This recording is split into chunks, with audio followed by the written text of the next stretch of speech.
from a world perspective, a global feeding perspective, we just have more and more people that need to be fed. And we have some populations worldwide that are gaining enough income, higher income status, that they have more desire for beef products. And so we have a growing need for protein for humans, and we have shrinking acres that we can do it on, essentially.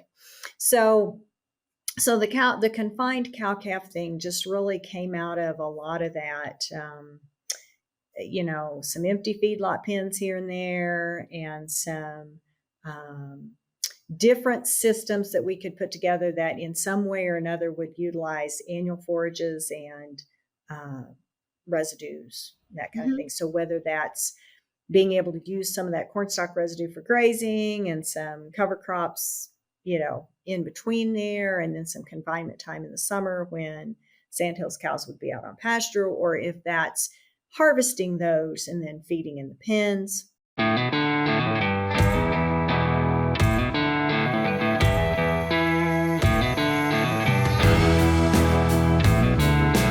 Welcome to the Beef Podcast. I am one of your hosts, Brandy Buzzard, and it's my pleasure to bring you the trending issues and topics with the best and brightest minds of the beef industry. Today, we are joined by Dr. Karla Wilke, Professor of Cow-Calf and Stocker Management at the Panhandle Research and Extension Center at the University of Nebraska at Lincoln.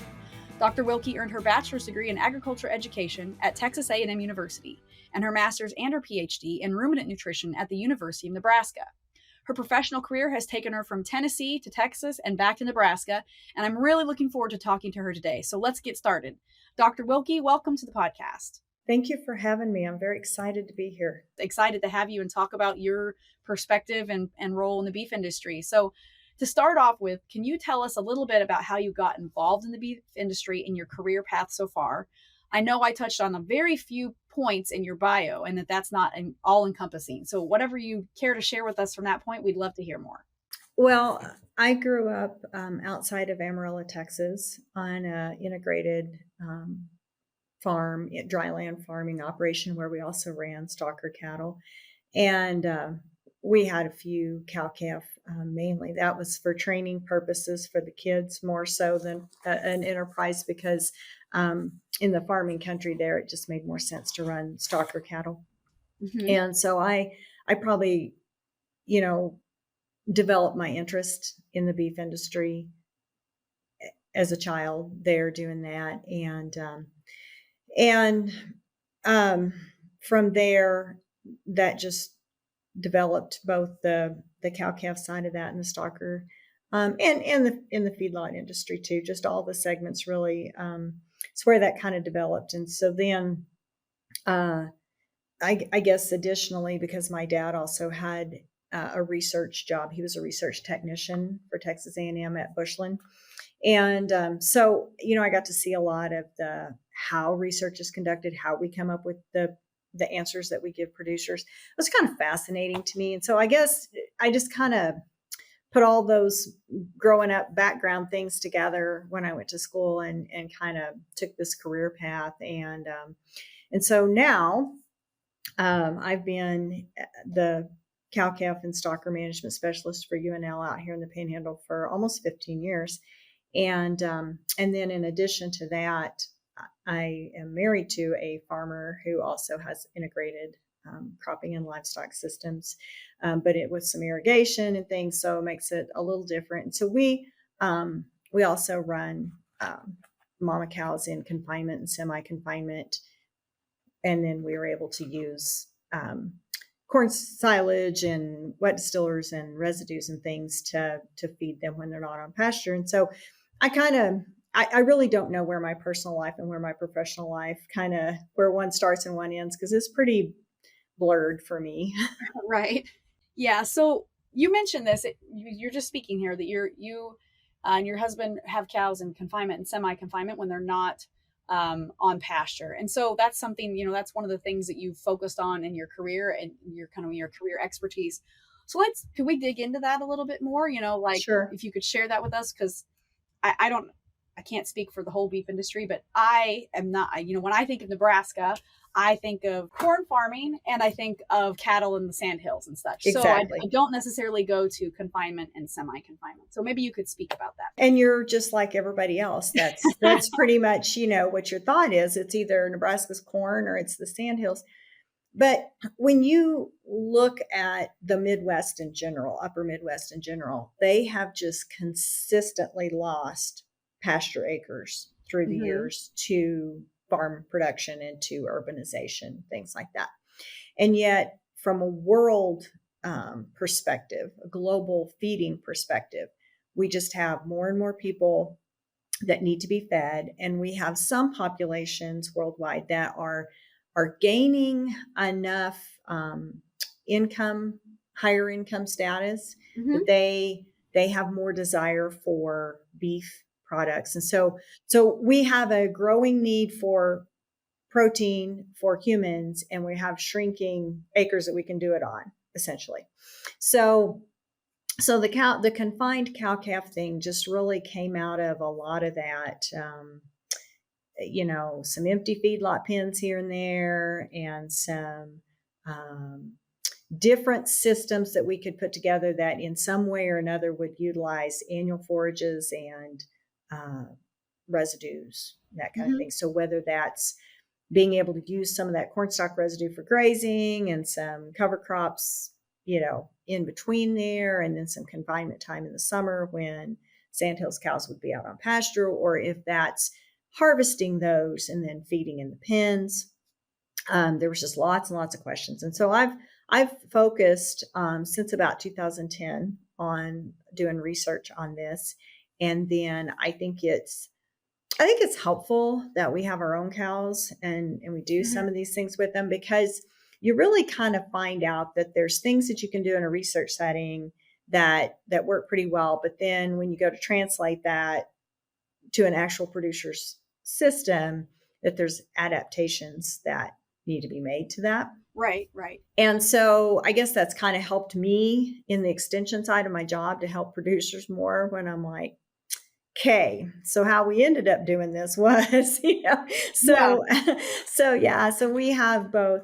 We have a spring herd of cows that do spend a little bit of time on grass. We do have limited grass, so they don't spend as much time out there as a typical, sandhills herd would on grass. And then we have a fall calving cow group that never does go out to grass. They're actually in confinement 100%. And so when you're speaking about, I completely understand where you're, where the need or the necessity for that confinement and semi-confinement came from, when you're talking about how we have I was writing that down when you were talking, we have this growing, as other countries grow their income, like they want to increase the quality of the food they're eating. And beef is often one of the things they want to incorporate into more diet. So that beef demand is not going away. But unfortunately, the availability of pasture land, I don't think that is a phenomenon that is, what's the word I'm looking for? That is only in Nebraska, that's right. happening everywhere in cattle country. So it totally makes sense why that was developed.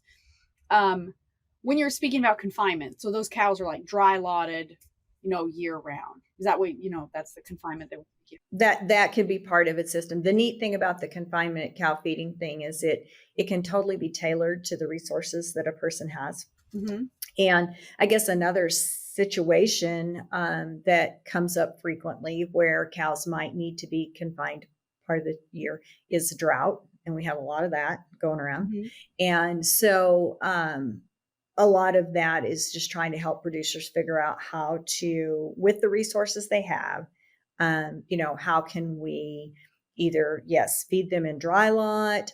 Honestly, we feed cows in our equipment lot at home, which sounds kind of goofy, but actually this time of year, it's working pretty good for the fall cows, because there's lots of things the calves can get under for shade. So I got some drills, I got an old combine, Oh, that's a good point. Yeah. But that's just a lot that's not going to be used for anything else anyway. Granted, you do have to be kind of careful what you park out there, because they do like to chew on wires. But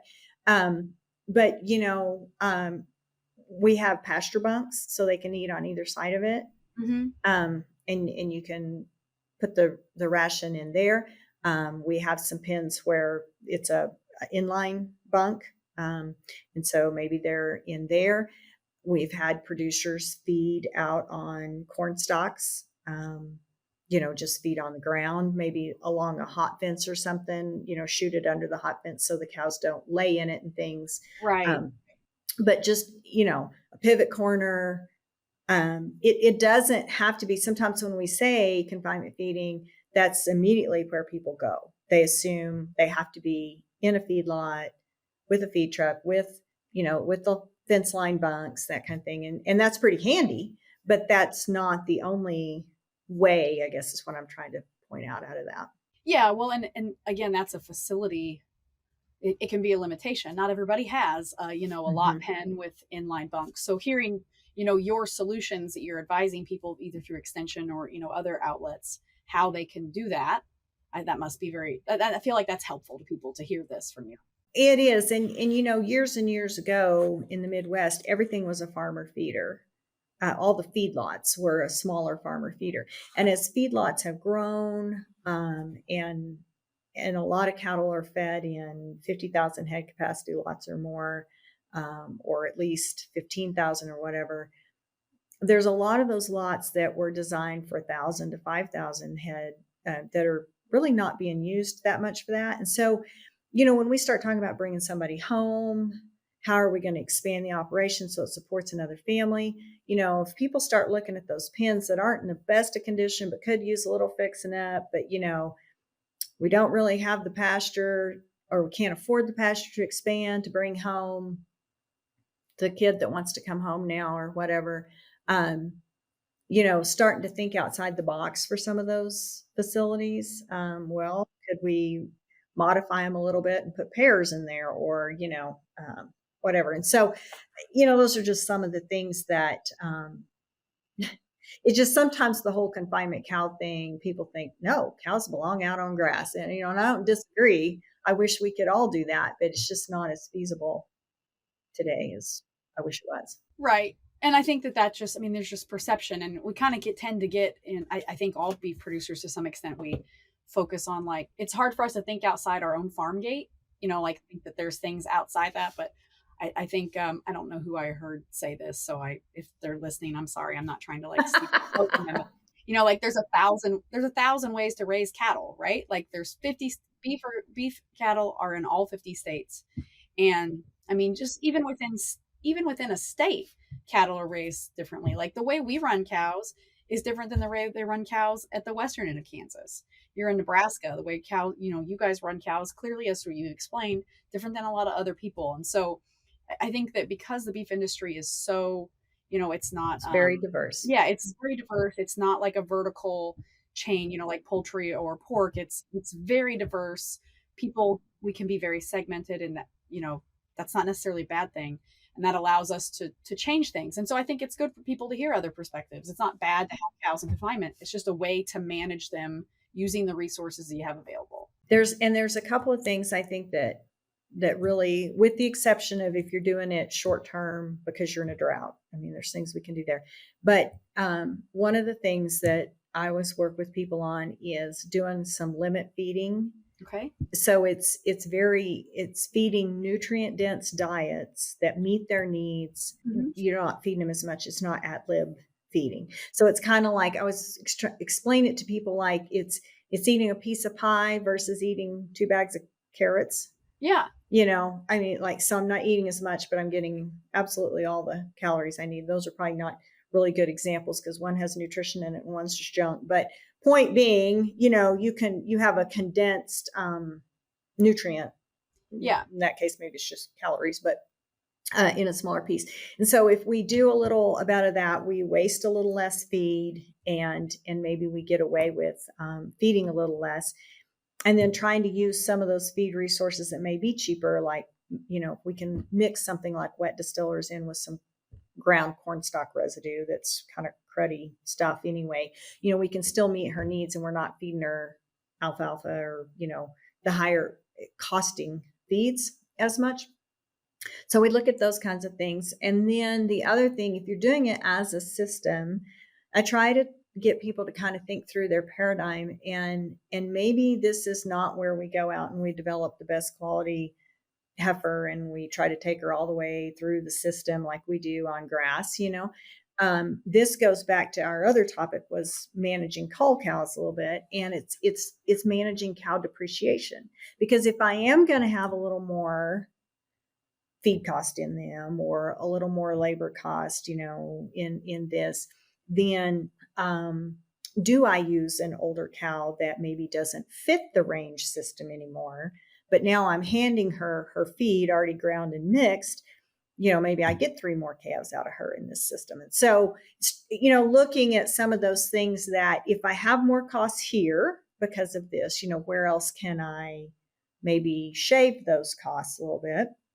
That's one of the reasons that we run both the spring and the fall herd, is that we spread our bull cost over those two, so we're trying to kind of find those places that you do that a little bit. But the other thing that I would encourage people to think about is look at that cost. If I can make this diet, this limit fed diet with some byproducts and some residues, things like that, a good mineral package, compare that cost to what it costs you to lease pasture today.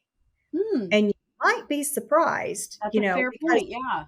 Because if I can feed that pair in confinement for $2 a day and it's costing me $60 per pair, per month to release grass, that's a wash. Yeah. Plus, I'm not having I'm not taking a $75,000 pickup and beating it over the pasture every day to check. Yeah. Well, and then depending on your grass lease, you're also not putting money into fertilizer. If if that's part of your grass lease, you maybe not have any money or time invested in fixing as much fence or right, spraying, things like that. So yeah, I mean, on a tangible cost level, it looks like it shakes out as a wash. But like if you dig into it further, it may be cheaper to do that. Well, and then the other thing that we have to consider in our operations, because I have this job on top of our cows, and my husband has a trucking job and the farming on top of the cows.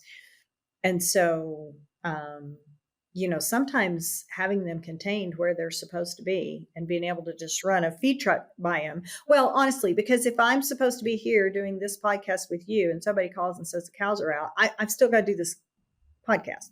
Yeah. Or if I'm doing a meeting, across the state, and I'm like, I have to be there for that. Yeah. So some of those opportunity costs, there's a trade-off for some of those things that it may cost me a little bit more to do this with my cows, but it frees me up more to do this with my trucking or whatever. So overall, this is a better deal for us.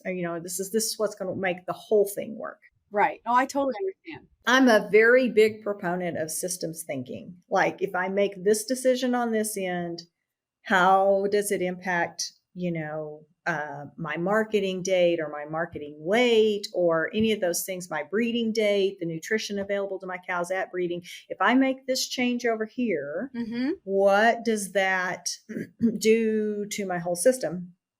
And so for us, that's maybe a perk of that, is that I'm not running all over the county trying to check cows on my pasture leases, when I don't have all day to go do that kind of thing. So right, it just depends. And I'm not saying that's the right way to do it. I'm saying that everybody needs to work through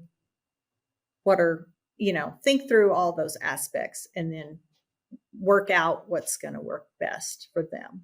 Yeah, you have to do what works for you. And just as a side note, if you had needed to cancel today because the cows were out, I totally would have understand. I'm sure that I feel like when you work in the beef industry and you have cows and you people generally understand that. Whereas if you worked for Google or something, they may not have understood.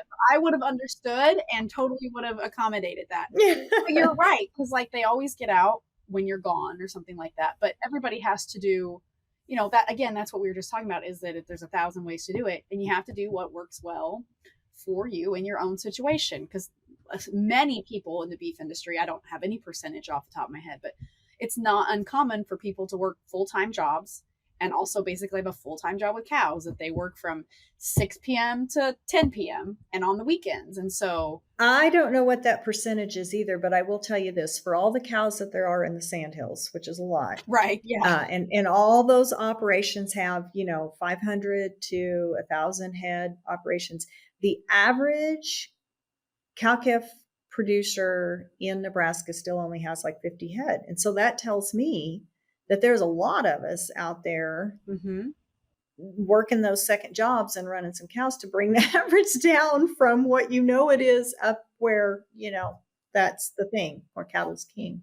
Yeah, absolutely. I think I don't think that number is far off. I think that's pretty representative of the whole United States. I think the last census said that the average cow herd was like 43.1 cows or something like that, And that makes sense. When I was in Tennessee, I think it was 25 in Tennessee, and so probably the national average is probably 40 something. So that probably makes sense. But I imagine those big range states like Montana pull the average up there. Yes. Yeah. So earlier you mentioned drought, which I feel like we can't do anything without talking about it because it's significant and it's very far reaching and it affects everyone. It affects everybody, not every year, but it's always affecting someone. It's coming to a state near you anytime. That's right. And it may not, and spoiler alert, it may not be leaving your state for a while. Exactly. I think Montana, I looked at the drought monitor last week, and most of Montana was not in a drought when I looked, and for the past 2 or 3 years, Montana had been in drought. And so they're probably got cross fingers, stay away type thing going on. According to the drought monitor, Western Nebraska is finally out of a drought after 3 years. But I tell you what, it's pretty dry right now. So I don't know what constitutes a drought, but it's pretty dry at the moment. And that's a little concerning again. But it does come to you quite frequently if you are in the midsection of the country where we raise most of the cows. That is correct. Drought is making people make tougher culling decisions. They're culling a little harder. And so cull cow management is also something that you've worked quite a bit in. And so can you tell us about your work, in that department and what you're seeing now? So, a lot of the thing that I try to get across to people when we're talking about cull cows are about 20% of your gross income in a cow-calf operation. And so really they're nothing to sneeze at. And a big hidden cost that people miss sometimes is cow depreciation, because you don't write a check for it, but it's a real cost to you. And the national average of how many calves a cow produces is between 3 and 4, which the first time I saw that, I was like, that can't be right. And that seems so low. But I think it probably is correct, because you got to factor in every heifer that didn't save her calf and every calf that was born early in a snowstorm, the cow that didn't rebreed for whatever reason. When you start really trying to track that, everybody's average is about there.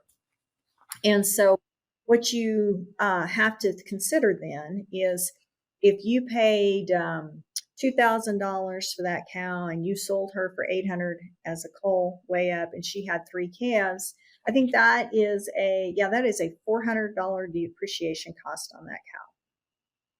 So how do we manage depreciation? I guess that's one thing, and so that's something that we work with people, or I have done presentations working with people on is, especially say you're in the sandhills and you don't have a lot of feeding options because they have grass, or they have hay made from grass, and that's what they have. And, maybe they can have a little bit in their budget to bring in a cube supplement for the winter, but we're not talking corn and wet distillers and silage and things that they can say, okay, well, this cow didn't breed, so we're going to put a little weight on her and then we're going to run her to the sale barn. They're going to put way too much into that. So what are some options? And so some of those options with the cull cow can be to run the bulls longer, preg check where you early, so which ones are bred up where you want to calve. Another option is that people just calve up to a certain date, and anything that hasn't calved at that point, they send to the sale barn. I have some issue with that. Understand the premise behind that, but you also get cows calving at the sale barn. I was just going to say that, the It's not a situation I personally would want to be in. There's a little risk to that, because then now you did have a bred cow that was worth quite a bit. Now you have a cow that just calved, and you have a pair that you have an at-risk infant now that Yeah. nobody wants to touch with a 10-foot pole. The other thing that can be a risk is if me as the buyer, I buy these cows and they're calving now for the next 60 days or whatever, 50 days, whatever it is on that when you sold them. I run some risk that the stress of the being at the sale barn for 2 days, then getting on the cattle pot and coming to my house, that I'm going to have a dead calf the next morning because somebody aborted, or I've got an early one and he's not going to make it, whatever. And I've had it go both ways, where I woke up the next morning and had a live calf nursing, and I woke up and she slept one, and so Yeah. there are downsides to that. But that is one thing, is to run your bulls longer and then sell. Another thing people do is then preg check early, and then anything that's open, they'll breed for a fall instead of spring, and then sell those. Obviously, a fall cow in Nebraska, it doesn't have the value that a spring bred cow does. But she may, not this year, but she may have more value than a open cull cow. But we're also in a tremendously weird cull cow market right now. Yeah. Yeah, absolutely. Which is not common.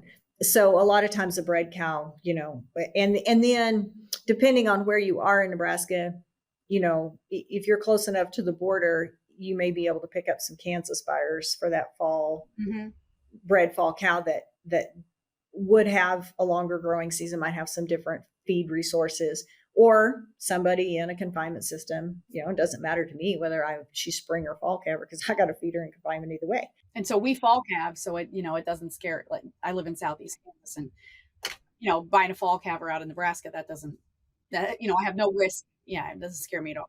And so some of those things, and then watching that trend for there is a seasonal trend to slaughter cow prices. Okay. And so typically end of the winter, November, December, that's the all-time low of the year. And that's partially because that's when a lot of people are dumping the cows that came up open and things. And they tend to be thinner because they just came out of lactation, things like that. And then after the first of the year, you get, coming up again, you get into grilling season, and that goes up a little bit, and usually peaks before Labor Day and kind of starts down again. So again, if people can look at some of those cull cow options for either managing, marketing as breds, if you do have some feed resources that you can hold over, and then put a little bit more back on her after her lactation curve is done. Maybe you hit those different markets. The thing is that you always got to do the math on it, because you can put a whole lot of feed resources into her and still end up getting about the same thing for her, depending on what feed resources cost. You're in a drought, feed resources are awful high. It may not, that extra 100 pounds on her might be a wash, and you just wasted those feed resources on a good cow that you want. You wasted them on her when you needed to save them for a really good cow. Right. Yeah. So that may not work out. You have a year where you had a lot of rain, you've got some really good quality corn stalks out there. Distillers isn't all that expensive in comparison, and you feed her a little supplement, let her get out there and graze those corn stalks. You put a body condition score on her, you get past that dump, you get to the first of the year when things are ticking up, you dump her back. Then some years, that might be a positive for you. So I think it's a thing that you can't just say, well, this is how we manage our cull cows, period, every year. I think you need to look at it every year. Yeah. And decide, what might be best. Another thing is that some people will do an age dispersion, and whether those are good cows still cranking along or not, if they get to the age of 10 or something, they do an age dispersion. They get a pretty decent price for those cows, especially if they're bred. Yeah. And that helps them manage that cow depreciation, because now, without putting extra feed resources in her, because I don't have them, because I'm in the sandhills or whatever, I'm in this grass country, I'm maximize the best that I could on the value of that cow Yeah. and sold her as a bred, age dispersion cow. Yeah, I've heard of people doing that. Like, they didn't do it at 10. I can't remember who it was, but I think it was like 7. If cow hit 7, they were moved on, not because they didn't like them, but because that was what they did. But I agree with reevaluating the cull cow strategy every year, because markets change, feed costs change. Nothing is static, right? So the only thing that's consistent is that change is going to happen. So that makes a lot of sense. You were mentioning like some alternative feeds there. So like, you were mentioning wet distillers. We feed a lot of dry distillers down here in Southeast Kansas. My husband and I live only about 10 miles from an ethanol plant. So dry distillers are in abundance, and that is like a alternative food source or feed source, and that kind of helps reduce food waste, which is a thing I'm very passionate about, like food waste in general and tactics to reduce that. And I love talking about that. So, how did you get involved in that vein? I know that that is also something you focus on. So kind of how did you get involved in that vein of work with, alternative feed sources and stuff? For one thing, because with this job, I'm in a very integrated area. And so at the Panhandle Research and Extension Center, we have a lot of agronomists doing research on, dry edible beans like pinto beans, red beans, navy beans, that kind of thing. And we grow a lot of those here. Eastern side of the state is pretty much just corn and soybeans. And then from there, we got everything else. So we got sugar beets, we got dry edible beans, you name it. We got field peas, we got all kinds of we got some different human consumption commodity crops that they don't grow the other side of the state. And so because we are an integrated team out here, that's pretty much how I got started in some of that. When those crops do not make it for human consumption and they have to be pulled out of that, if they don't make that standard for whatever reason, they have to be pulled out of that market. What else can we do to that? What can we do with that crop so that we're utilizing it and it's not just wasted? But then, can we establish some sort of salvage value on that so that the producer doesn't hit such highs and lows in, this is what I can get for it, human consumption. It doesn't go for human consumption. I've got it sitting on my back porch. Nobody wants it. Okay, no, the salvage value isn't going to be up here, but it's something. And so that's really where I got to doing a lot of the sugar beet for cattle research, the field piece for cattle, the dry beans and that kind of thing. Gotcha. That's really interesting. I did not know that peas were a cattle crop until we bought some cows from a ranch in North Dakota.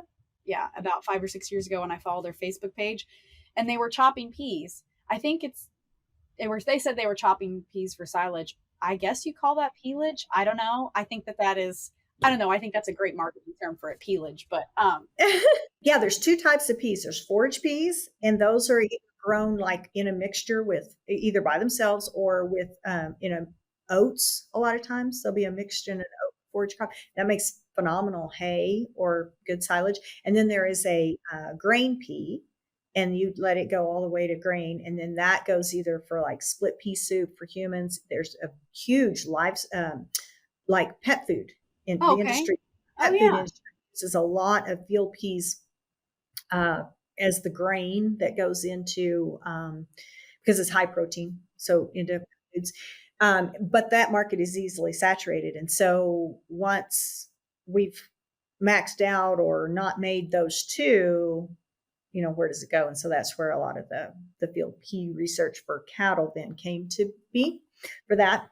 But the other, you were talking about that waste and things. The other thing I do a lot of times, I guess because I'm a mom, I have 4 kids and a stepson. So I'm like 5 kids in my life, and I always get chosen to do the mom things. And so right, of course. I've talked a lot to elementary kids and high school kids and FFA kids, 4-H kids, whatever, on what phenomenally great things ruminants do for the environment. Right. And one of those things is that, as you were saying, there's a lot of waste out there if we don't find a use for it.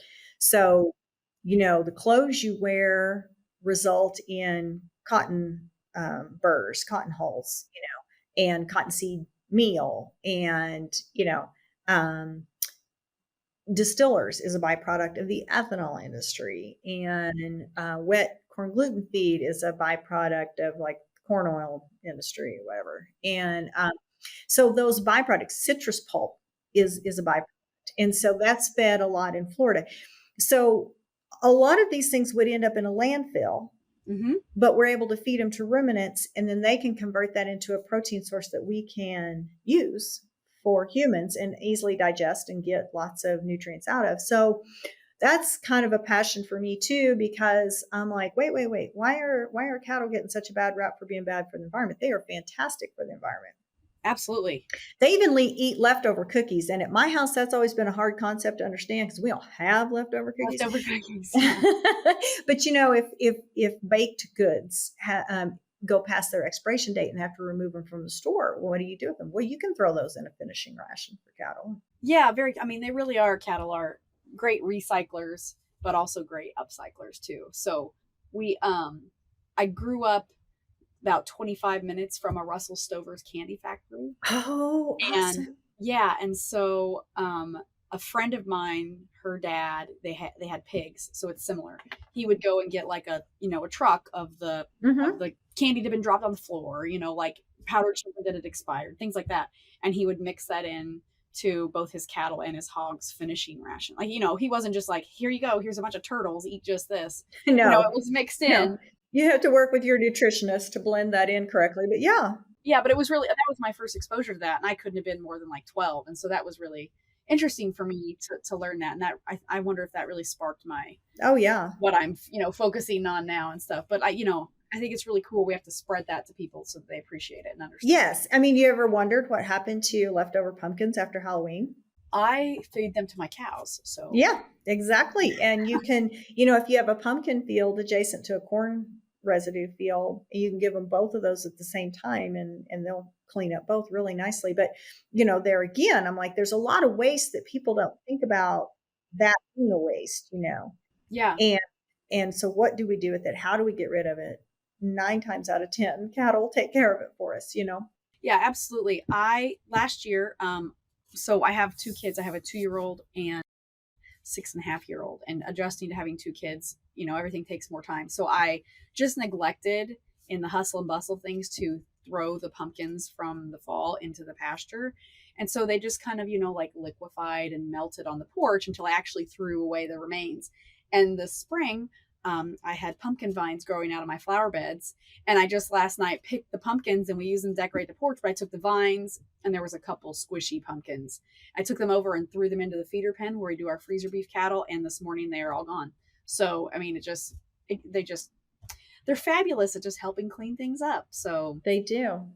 I've been processing my sweet corn for 2 darn weeks now. And oh gosh, and I've been like handing them over to, all the husks and stuff over to the calves. And so, yeah, cattle do a tremendous job of cleaning up the environment, and they don't get near enough credit for that. Absolutely. We need to blast that from the mountaintops.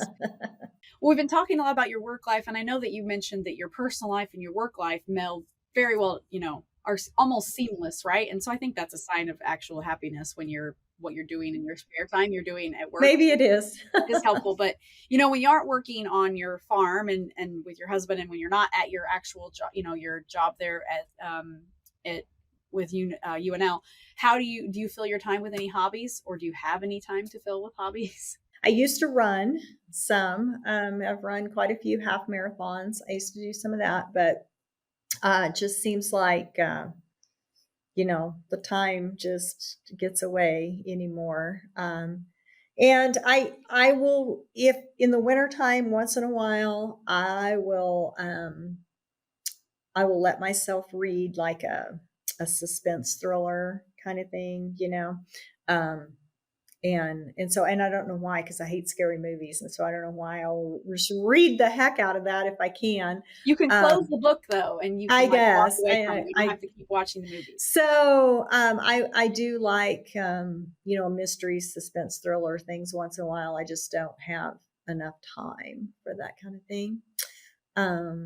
But yeah, it's we have a granddaughter now, and so that's pretty entertaining. But yeah, I just don't have a lot of time for Spare all time. these things. Yeah. That's understandable. That's kind of that's consistent kind of across the board, I think, for people. So It's time for our famous three. Beta carotene impacts reproductive performance in cattle. Because the main sources of beta carotene are forages, most cattle don't get enough. Victus Transition from DSM Firmenich contains a blend of beta carotene and mixed tocopherols, which provide needed vitamin A and antioxidants. Victus Transition provides better embryonic transfer and reproductive performance. Make sure your cattle get the beta carotene they need with Victus Transition. Visit dsm.com/Victus Transition. well, you were talking about books. We ask these last questions to everybody that comes on the podcast. So you were mentioning in book there that you like the suspense thrillers and things like that. But first, what is your favorite beef or cattle related book or resource? Probably biased to some degree because I have 2 degrees from UNL and I work for UNL, but I feel like one of the best resources I have come across is our beef.unl.edu website. And the reason being, our entire team contributes to that. And so if I have, a reproduction question, if I have a genetics question, if I have a nutrition question, I can usually find somebody that has done some research on that, and that'll show up on that website. We write articles for our Beef Watch electronic newsletter every month, and so that's on that website. And so I guess I just that is a real go-to resource for me because our entire team contributes to it. Okay. Those sound like good resources, though. The Beef Watch, like a monthly e-newsletter. Opinion podcast that goes with that if they'd rather drive the tractor and listen to it rather than read it. So, those are just those type things, I guess, I dig out a lot. Okay, so you already walked into this one, but what is a book not related to the beef industry that you are currently reading, or maybe your favorite one so far? I've been thinking about that this entire time, and I don't even know what to tell you. A book that I have read that I do not read enough is the Bible. That was the first thing that came to my mind. I'm like, well, I could spend more time there. I don't know, leadership books. There's John Maxwell wrote quite a bit of leadership things, and I guess I would read more of that if I had more time. There's a quote from John Maxwell that says, never do something that somebody else could do. And so I try to keep that in mind a lot, like because we all have to work many jobs and everything has to keep moving. I think about that a lot. Like, am I doing something that I could pretty easily hand over to someone else so that I could do the one thing that I am the person who needs to do that. And so we have incorporated that to an extent at home. For example, I do know how to run a feed truck. When I was at Bushland as a postdoc, I spent a lot of time running a feed truck, but I don't actually run the feed truck at home because there's 2 other people that can run that feed truck. The person who needs to be walking through those cattle, checking for illness, checking poop color. That's a terrible thing to say on a podcast, but No, that's not horrible. It's a beef podcast. So, the person who knows the most and can pick up the most nuances of differences in behavior and illness the quickest is me. So I need to be doing that instead of doing something that someone else on our operation is capable of doing. Yeah. Because, for example, I had to be gone this last week and for my job. And so, jokingly, Todd said, well, nothing died while you were gone. And I'm like, well, that's a good thing. But sure enough, I had to doctor something just the minute I walked through the pen. I was like, oh, they missed that one, and so I guess that leadership quote has stuck with me because that's part of being a really good leader is that you get people doing the things, not that what they're doing doesn't matter. It's not important. It's critically important. Those cattle have to be fed in a confinement situation every single day, and they have to be fed right. But it is wasting time Mm-hmm. and valuable resources for me to be doing something that someone else is very capable of doing. If there's a thing that I need to be doing that they don't do as well or can't do as well or whatever. Yeah. So it doesn't mean that I'm above doing that job, because I can jump in there and do it. And I probably need to, if something comes up for them, I can fill in. But thinking through those things, that what is the most efficient way to run this organization and utilize everybody's resources and abilities the best. Mm-hmm. I completely agree with that. In our household, it's a very similar on the cattle side, but even more so on the family running a household side. Like, I have a house cleaner. I can clean my house and am capable of it, and I'm not above that. But if someone else is cleaning my house, I have more time to be a mom. I have more time to work on, my several side businesses. So, or, my Right. several business I've started. Mhm. And like, I can sell our freezer beef, but the house cleaner can't sell our freezer beef. So the house cleaners do that. So I think that's a fabulous mindset to have. And I applaud people who recognize that and, incorporate that into, because it is delegation and outsourcing, and it makes the whole kind of all the gears work more seamlessly together. So that's great. I don't know what book that was out of, but that was a good I piece can't of remember the name of it, but John Maxwell wrote it, and it was something about leadership. And now I can't remember it because I haven't read it in a really, really, really long time. Okay, and then our last question here is, when you think of someone that you look up to or admire, what is a trait that they possess that has enabled them to be successful? I think I have had tremendous mentors that tried to match people's abilities with the assignments that they were given, and cared enough to learn enough about people to figure out what their strengths were, and to help them develop those strengths, and help them really blossom in their strengths, but also help them recognize their weaknesses and work on those a little bit, but in a way that isn't critical. And so I think I've been fortunate enough to have several good mentors through my life that helped me develop. And so I guess that's something that I've always tried to do with my own kids and my grad students and things like that, is to try to, what are your strengths and where's your passion? Helping younger kids find their passion. And it may not be the same thing as mine, and that's okay. But, how do you develop that? And how do you be the best at that? And how do you learn to recognize where you have room for improvement in other areas, and Yeah. learn to accept yourself as, these are my strengths and these are my weaknesses, and this I can take off and really roll with, and this I probably need to work on a little bit, but I can overall make myself a better person.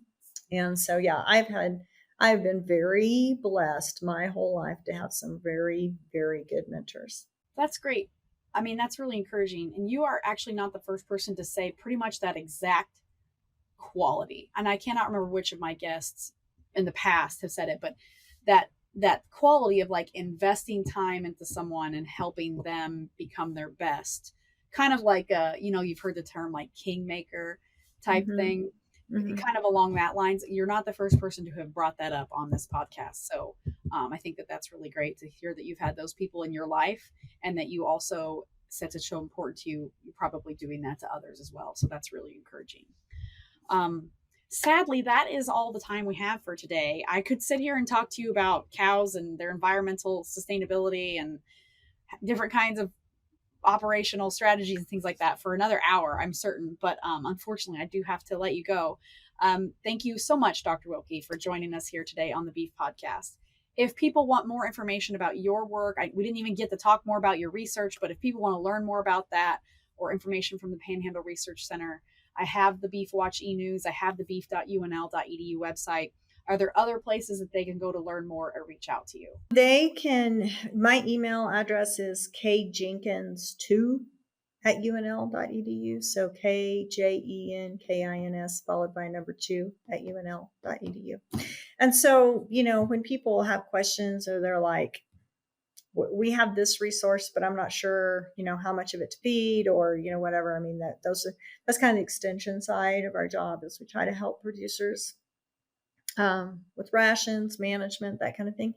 So, if you shoot me an email and say, I'd really rather talk to you about this, here's my phone number, call me when it works or something like that, we can, more than happy to work with people. Well, great. I have put your email address in there, kjenkins2 @unl.edu. Again, thank you so much for joining us and sharing your wisdom and your knowledge about your segment of the beef industry. We really appreciate it. And for the audience that's out there listening, we hope that you will join us next week on the Beef Podcast. And thank you again, Dr. Wilke. Well, thank you for having me. It was fun. Great. All right. We will talk to you all next week. Thank you.